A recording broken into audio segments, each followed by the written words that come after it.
So today on the podcast, we continue one of our ongoing discussions, exploring what theme parks do and don't give us. I will put this up front. It will take us 2 weeks to work through this topic, but there's a lot here to unpack.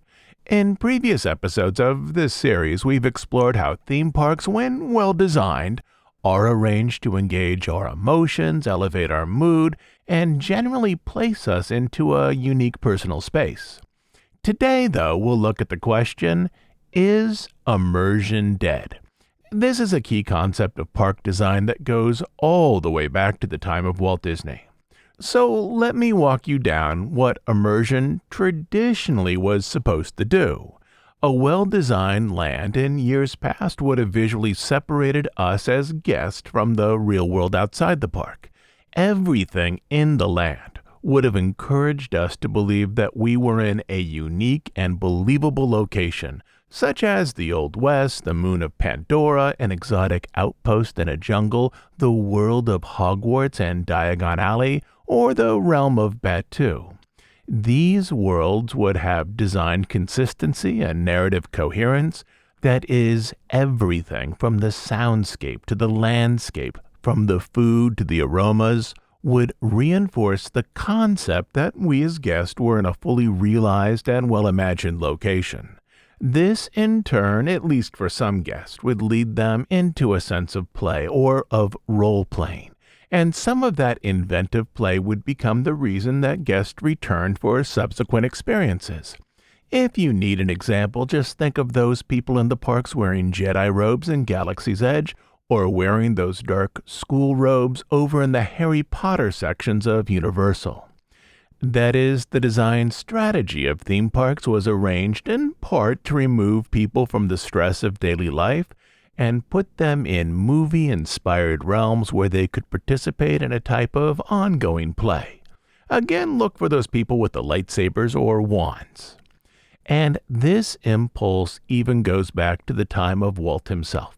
In the 1950s, actors at Disneyland regularly staged gun battles in the middle of Frontierland, with pistols drawn, smoke rising up, and the bad guys hitting the ground after they were shot. And yes, I know what happened in the 1950s would not happen today, but still, one ongoing goal of theme parks is to create this same type of immersion, to remove visitors from the pressures of the outside world, where some of them might be situated into a type of inventive play, and others might simply forget about their worries back home. But is this type of immersion possible in today's world? For example, if we bring our smartphones into a park now, and smartphones are pretty much required to access necessary tools in the park like lightning lanes, are we really then cut off from the pressures of the outside world? Guests inside the park can still get email from work, texts from friends back home, and even scroll news sites to see what troubles are befalling the world right now. And with phones, it doesn't really matter how carefully sight lines are arranged inside of any themed land. The outside world is right there with us on the screens of our phones. Also, over the past decade or maybe two, our minds have been retrained to manage fragmented focus. We, for the most part, can now reasonably focus on a screen, such as a phone, laptop, TV, or tablet, and to some extent also conversations with people around us. To put the question simply, over the past 20 years, has the experience of visiting a theme park shifted from a true type of immersion in which we as guests were focused on the environment around us to a type of fragmented experience in which we partially engage or admire the themed world around us, but we are never truly immersed in it, as we're very aware of what's happening outside of the park via our phones and other devices. Thematic immersion has been a core goal of Disney parks for decades. But is traditional immersion a realistic goal now, in terms of how, let's say, 98% of guests actually use the parks? Or should designers, taking all of this into consideration, start thinking about immersion and the value of theme parks in a new way? We can even arrange the issue like this. In decades past, immersion has been a tool that has drawn guests into unique emotional experiences, both of play and relaxation and even of reflection. But can immersion still deliver the same results today as it did 20 years ago? Or are guests to the Disney parks looking for some other type of connection with the space around them that makes a visit there memorable and valuable? Those are the big questions for today's podcast. Questions that explore how personal technology might be changing the way that we as guests experience theme parks.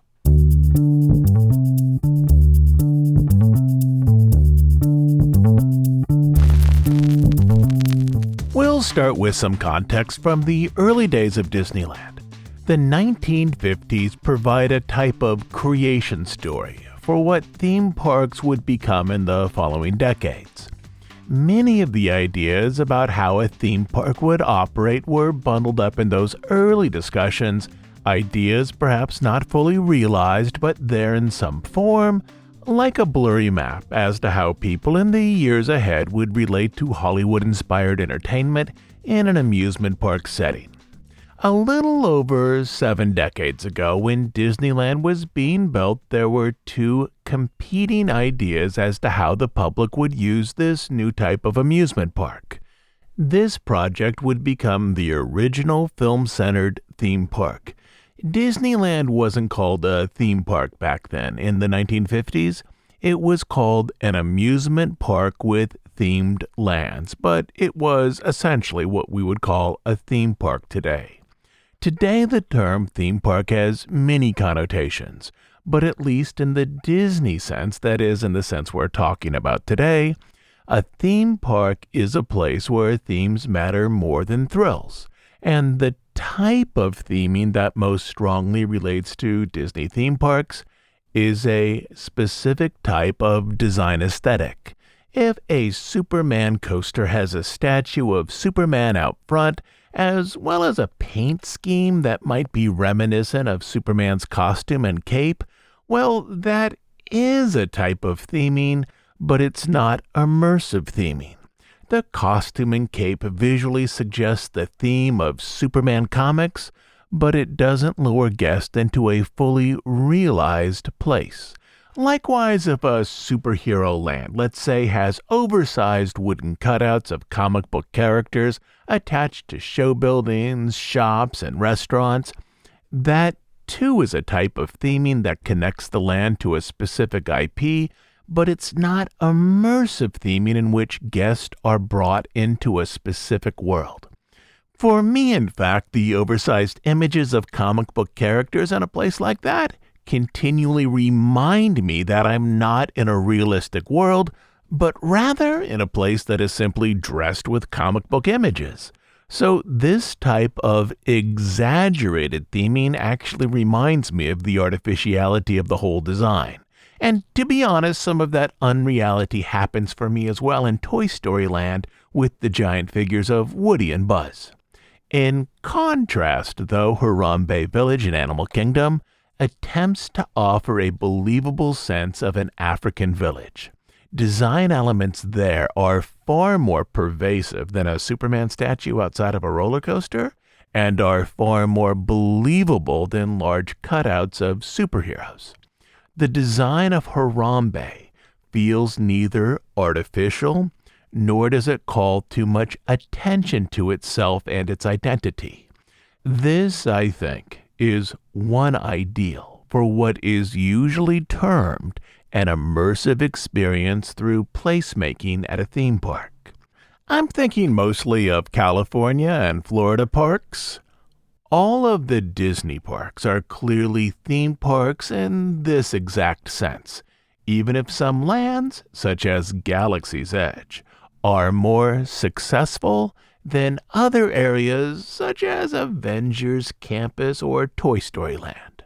So to delineate the type of parks we're talking about today, let's take a look at some categories.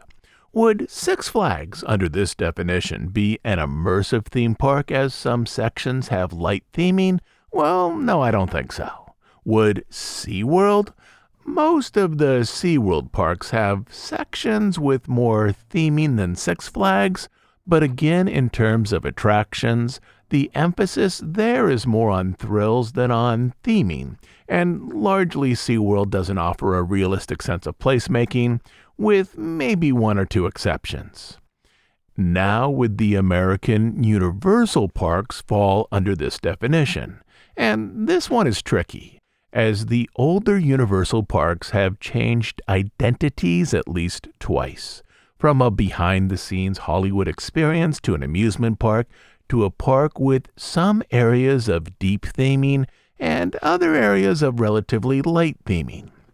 Epic Universe, for example, is a park that focuses at least as much on theming as on thrill, and in some cases, such as in the Isle of Berk or the Harry Potter area, more on theming than on thrill, with an eye toward the type of believable, pervasive design that is largely associated with immersion.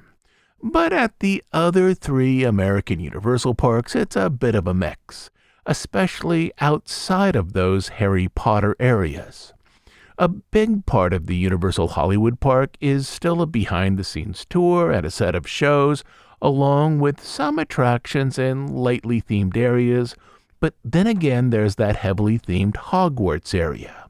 Universal Studios Orlando and Islands of Adventure, again outside of the Harry Potter areas, both lean more toward thrills than toward theme, though again they have both theme and thrill, though the design level for those themed sections is often less than the pervasive realistic tones of what is usually implied with the term immersive.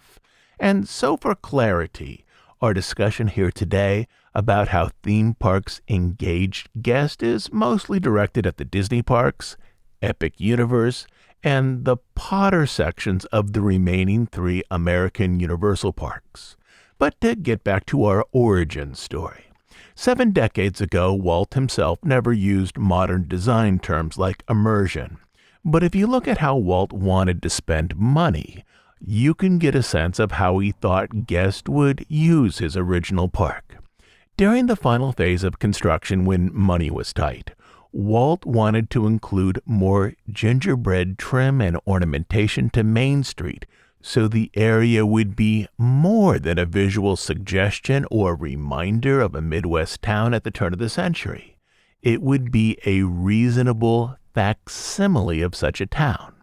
The additional expense of all that ornamentation really only mattered if the designed features would then effectively lower guests down into a world that no longer existed in America. It was a recreation of times past. To further solidify this type of environment, what we now call an immersive environment, Disneyland would also hire a few employees, essentially to be residents of Main Street, such as an apothecary behind the counter of Upjohn's Pharmacy, actual bankers in the bank building, and employees dressed in turn-of-the-century costumes.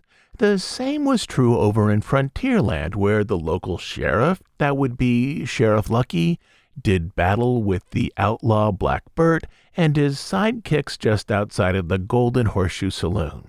Some of those sidekicks were actors in the Golden Horseshoe Review and participated in the gun battles between shows.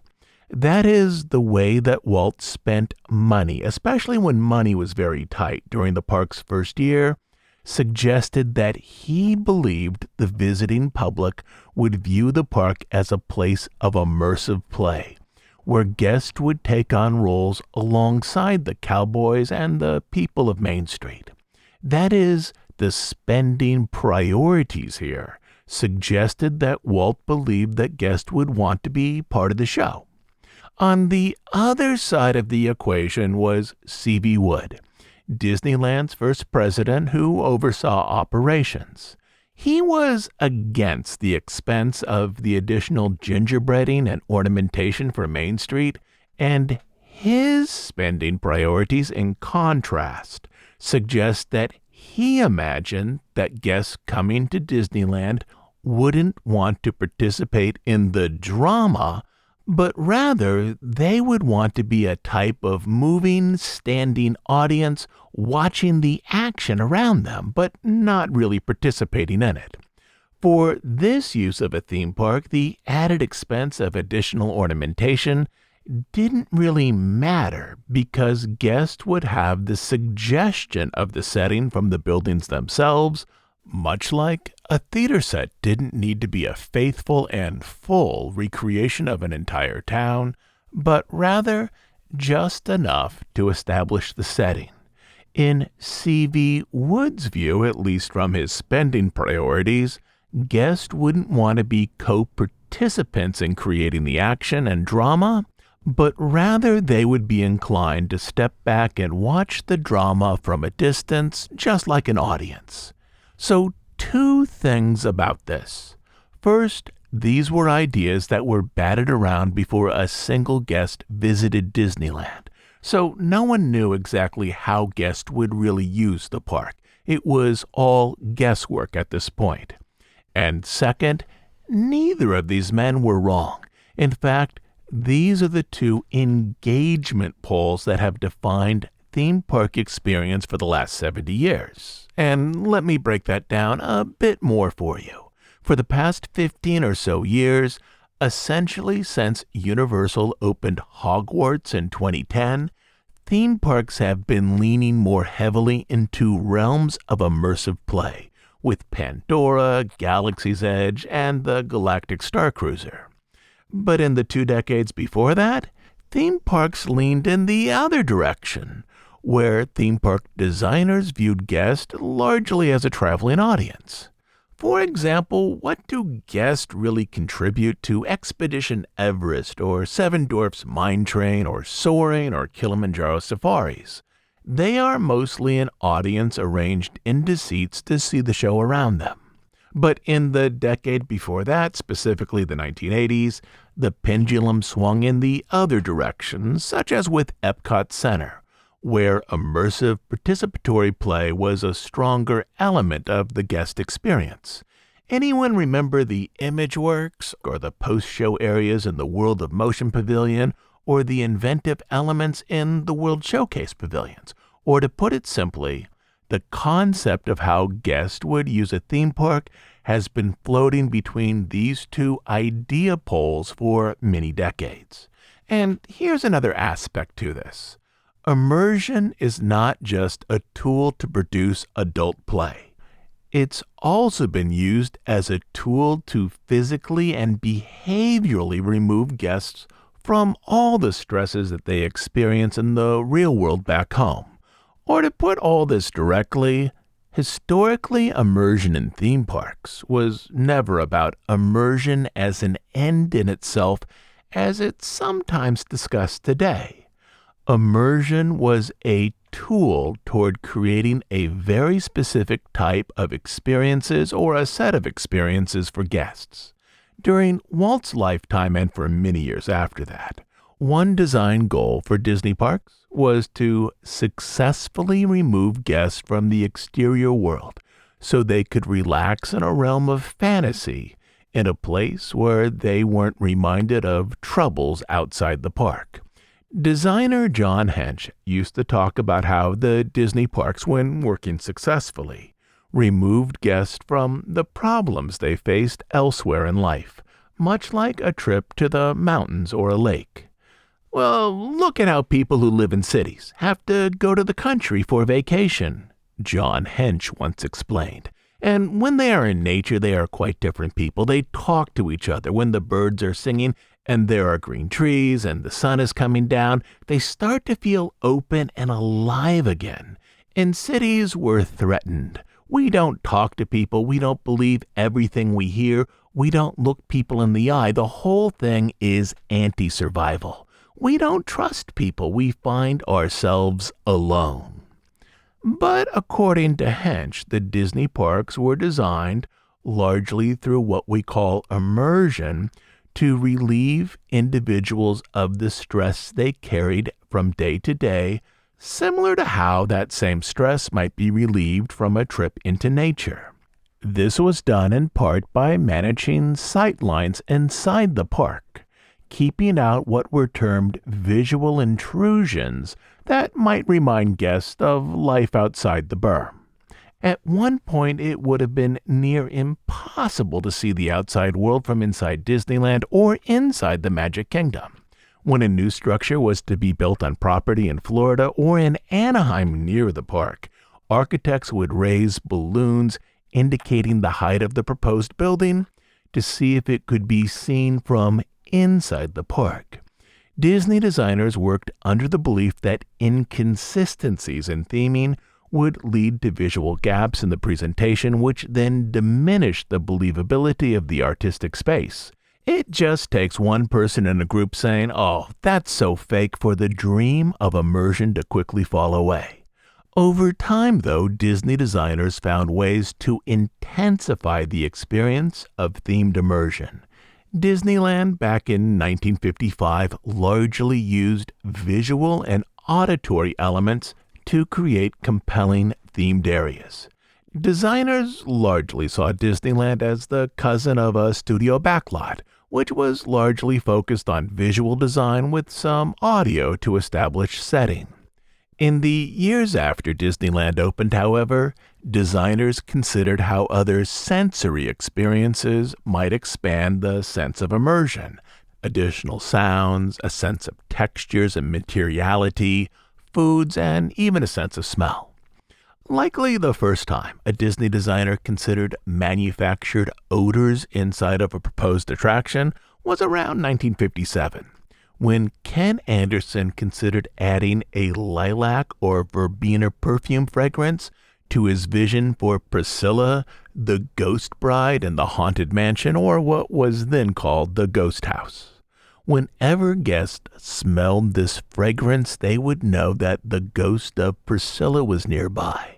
This version of the ride, though, was never built, but Ken's notes suggest that shortly after Disneyland opened, designers were already exploring how other senses could be engaged in themed areas to create a more pervasive presentation.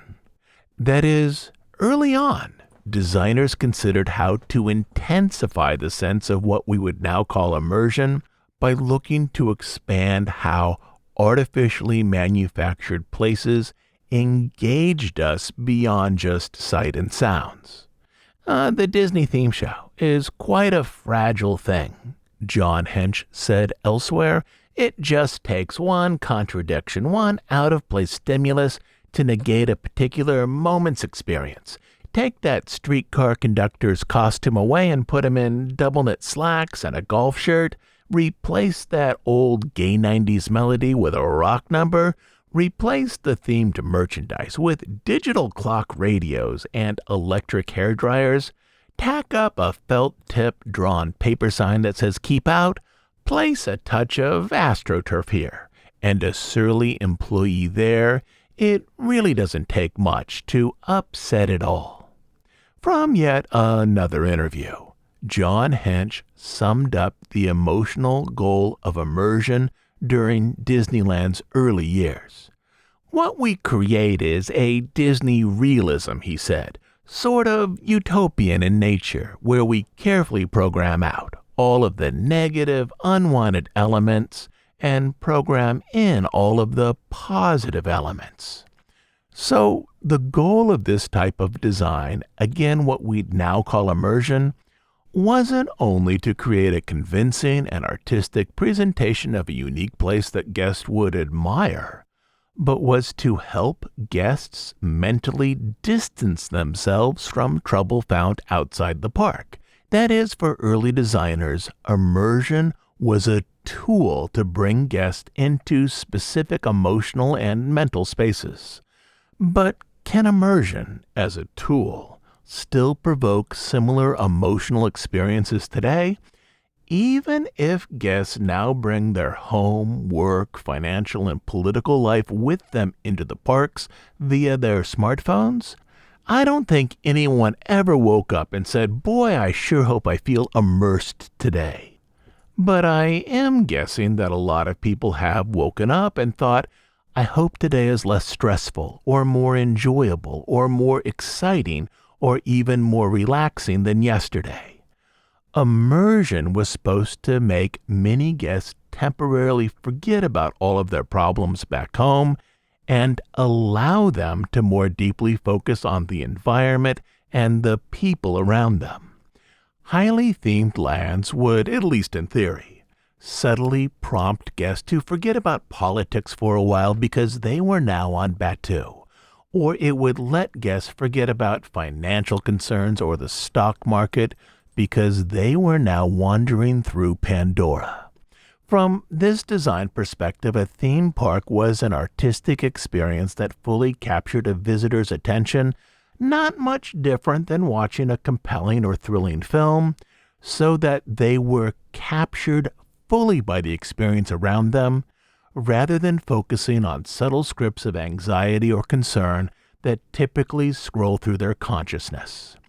Theme parks from this perspective were an artistic bit of manipulation designed to allow guests to simply forget about problems elsewhere. We tend to think of Disneyland today as the first amusement park to market itself on film-inspired tourism. Essentially, guests visit the park to be inside the world of film. But what Walt's team was also designing for, or perhaps the ultimate experience takeaway, was a type of escape tourism where guests essentially purchase the experience of forgetting about problems and focusing in on a film-based fantasy. But with modern smartphones and cell connections, guests inside the parks are still wired up to those problems outside the berm via the devices in their pockets and purses that now make this type of pleasurable forgetting near impossible, or at least very difficult to find.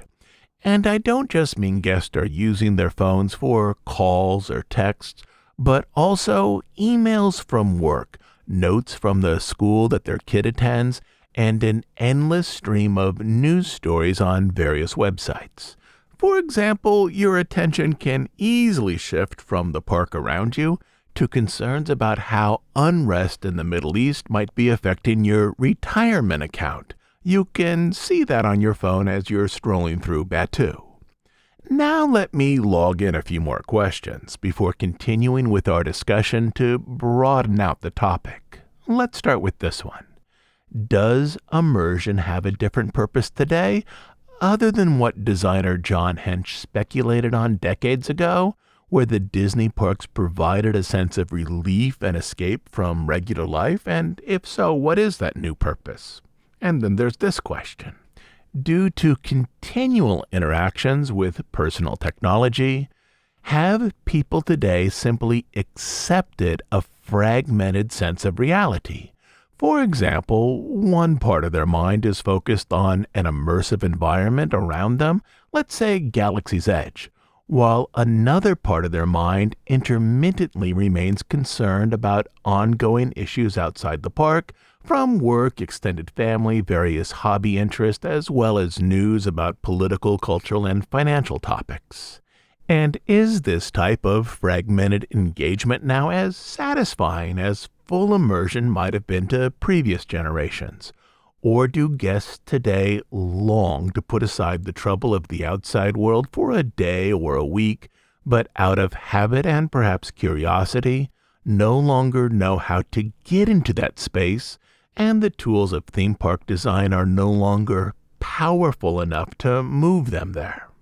Or has immersion simply become a type of artistic presentation in which the goal now is for guests to largely admire the design, the invention, and the craftsmanship of a themed land without reasonably being mentally transported into that realm? Or maybe we need to reconfigure our understanding of how theme parks engage guests today, Clearly, there are many positive centers of engagement in a theme park beyond immersion. Fascination with new technology that powers an attraction, time with family and friends, culinary experiences, live entertainment, and so on. Maybe we simply need to recalibrate the importance of immersion in this larger milieu. Perhaps immersion is no longer one of the central keys to guest satisfaction, even though at nearly every Disney Parks presentation I've been to in the last decade, immersion through effective placemaking is situated as though, or at least one of the most important tools for designers in moving guests towards unique and memorable experiences. But to get inside these questions, we first need to get a handle on how much personal technology has changed the interior thought landscape of the average guest who enters these imaginative realms. In trying to understand how much smartphone usage was part of the current guest experience at a theme park for the past 6 or 7 months, I've been counting how many phones I see out in people's hands while I'm in the parks. These guests didn't need to be looking directly at their phones, though many of them were. They just needed to have their phones out, ready to be used. In fancy terms, these types of calculations are sometimes called participant observation research. But this just basically means I sat there and counted adults and whether or not they had a phone out in their grasp. Let me also put down some parameters here. For the most part, I counted groups of 500, though in some cases I counted far more than 500, such as when I was counting individuals along a parade route waiting for the parade, or people on Main Street waiting for the fireworks show. For those situations, I tried to count whole groups as best I could, typically 1,000 or more. Also, I counted only those people I believed were 18 years old or older. Again, this was imprecise. Did I count some mature-looking 16 and 17-year-olds? Almost surely I did. And did I miss some 19-year-olds whose appearance skewed a little younger? Again, I'm sure this happened. But along with that, I simply didn't count kids, in part for privacy and in part because I didn't think that information on whether 6-year-olds were holding or not holding a phone would tell me anything meaningful about phone usage. Typically, I would find a bench or a place to sit for 30 or 45 minutes and simply count off 500 people as they passed me, noting any adults who had phones out of their pockets, purses, or backpacks and in their hands. So before I get to the numbers, and we'll only get to some of the numbers this week, I want you to imagine a percentage of guests that you think had their phones out in the 2 best-known Disney parks in America, Disneyland and the Magic Kingdom. So pick a number in your mind and we'll see how close your guess is. You got your number? Here we go. At Disneyland, the percentage of guests with their phones out was 27.6%.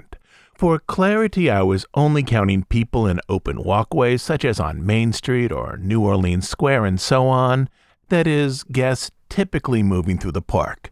I wasn't getting these numbers from counting guests in a confined place like a long queue, where out of boredom they might have been more likely to take their phone out. That is, in Disneyland, a little over 1 out of every 4 adult guests had their phone out, either being actively used or ready to be used in their hands. So 1 out of every 4 adult visitors were focused or were ready to be focused on something other than the entertainment and environment around them. And to be clear, this does not suggest that the other 3/4 of adult visitors didn't use their phones during the day. Clearly, most of them did use their phones at some point. This rather suggests that at any time during the day along major walkways in Disneyland, I would likely be able to find that 1 out of every 4 adults around me had their phones out ready to use. So now I want you to focus in on that second number. Do you think the Magic Kingdom in Florida was higher, lower, or roughly the same in terms of percentage as Disneyland in California? Before I started counting, I was guessing that the percentage at the Magic Kingdom would be slightly lower than the percentage at Disneyland. Disneyland tends to attract a slightly younger fan base than Disney World. Though Disney doesn't release demographic information on its guests, industry watchers place the average age of an adult guest to Disney World at 46 years old and at Disneyland at 38 years old. And anecdotally, that 8-year younger skew matches perfectly with what I see in the parks every month. In part, Disneyland functions more as a single-day activity rather than a resort destination, and that single-day activity tends to pick up more tech-focused millennials and members of Generation Z. Disney World, however, due to higher overall trip costs, tends to pick up a slightly older adult guest. And if you look at how this information breaks down a little bit more, slightly older adult guests tend to favor vacations that have some educational elements. Also, they tend to favor higher culinary offerings and a slightly higher guest age, at least in my mind, initially suggested that Disney World would likely have a slightly lower overall percentage of people using their phones than did Disneyland. But that's not how it turned out. The percentage at the Magic Kingdom in Florida was nearly identical to that of Disneyland, 28.3%. Again, just over 1 in 4 adults in the park. And again, I was just counting people on Main Street and in Tomorrowland as they passed me. And that number, over a quarter of people there, is a significant change from how guests experienced the park 2 decades ago, in a world before the very first modern smartphone was offered to consumers. The change in how we use technology has also changed how we arrange our focus, and that change in focus perhaps also suggests that some design strategies from years past might need to be updated to get similar emotional responses from guests inside the parks. But those numbers, at least for right now, 27 and 28% at Disneyland and the Magic Kingdom, I would say are baseline numbers. They match pretty closely what I saw at a lot of different Disney parks over the past half year. But there were some places in the Disney parks and some certain conditions where I saw phone usage as low as 14% and as high as 50%. Again, this is outside of the attractions and the shows themselves. So there can be design strategies to both decrease and increase phone usage in the parks, perhaps encouraging guests to focus more or perhaps less on the parks around them based on how design elements are used. And that is where we are going to pick up this discussion next time, with an exploration as to how the tools of immersion might be best used today and how park designers might respond to a changing technological landscape in such a way to more fully engage guests, at least in certain places or at certain points inside these parks. I'll be back next Sunday to continue our discussion of technology, immersion, theming, and what theme parks give us today. Also, if you've been enjoying our podcast on iTunes, Spotify, or one of the other public feeds, we would love to have you join us as a subscriber over on Bandcamp. On Bandcamp, you will find over 300 episodes not available anywhere else, including the first 2 entries in the What Theme Parks Give Us series. Just look for 2 episodes with the exact same cover photo from the episode today, which is Spaceship Earth at Night. You can become a monthly supporter of our podcast by visiting dhipodcast.bandcamp.com. I'll also leave a link down in the show notes. So, until next week, this is Todd James Pierce.